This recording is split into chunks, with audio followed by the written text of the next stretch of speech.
Viernes, 19 de abril de 2024. Materia civil. Tesis jurisprudenciales y aisladas. 1 de 1. Registro digital, 2028629. Tipo, jurisprudencia. Juicio de amparo indirecto.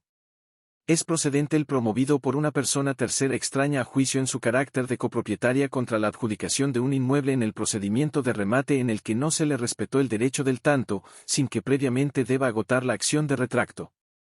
Hechos: un pleno de circuito y un tribunal colegiado de circuito sostuvieron criterios distintos al determinar si era o no procedente el juicio de amparo indirecto promovido por una persona tercera extraña a juicio, copropietaria, cuando se ha consumado la venta de un bien en el que no se le respetó su derecho del tanto, o bien, si esa circunstancia únicamente es reclamable a través de la acción de retracto.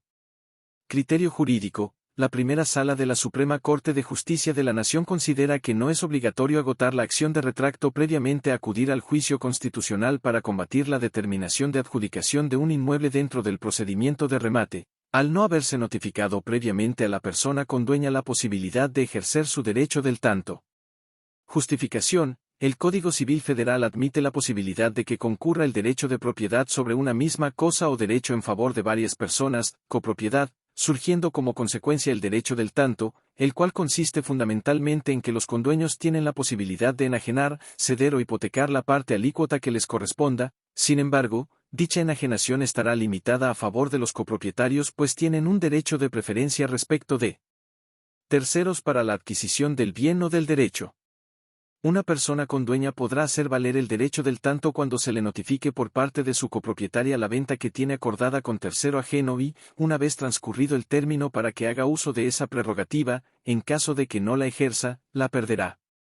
Sin embargo, ante la falta de notificación del deseo de transmitir la parte correspondiente a un tercero y la nula posibilidad de que los copropietarios puedan ejercer el derecho de preferencia, corresponde la acción de retracto.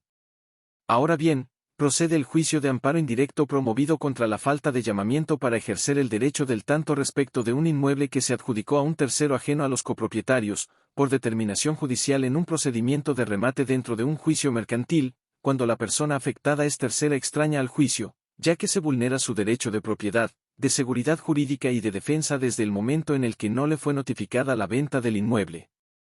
Para que pudiera acudir a defender los derechos que le correspondían a su parte alícuota y estar en aptitud de poder tener preferencia sobre el bien enajenado. Esto es así, pues si se considera que en el juicio de amparo se busca esencialmente la reparación de un derecho humano por la norma, acto u omisión de una autoridad, es dable suponer que se deja a salvo el ejercicio de la acción de retracto, que tiene como finalidad combatir la venta del bien por no haberse observado alguna de las limitantes previstas en la ley aplicable. Por lo tanto, si la parte quejosa conserva la acción de retracto para hacer valer su derecho del tanto, no debe obligársele a agotar dicho medio ordinario, en virtud de que no es factible asimilar un recurso ordinario, acción de retracto, a un medio de control de constitucionalidad como lo es el juicio de amparo, pues su naturaleza, objeto y fin son distintos. Primera sala.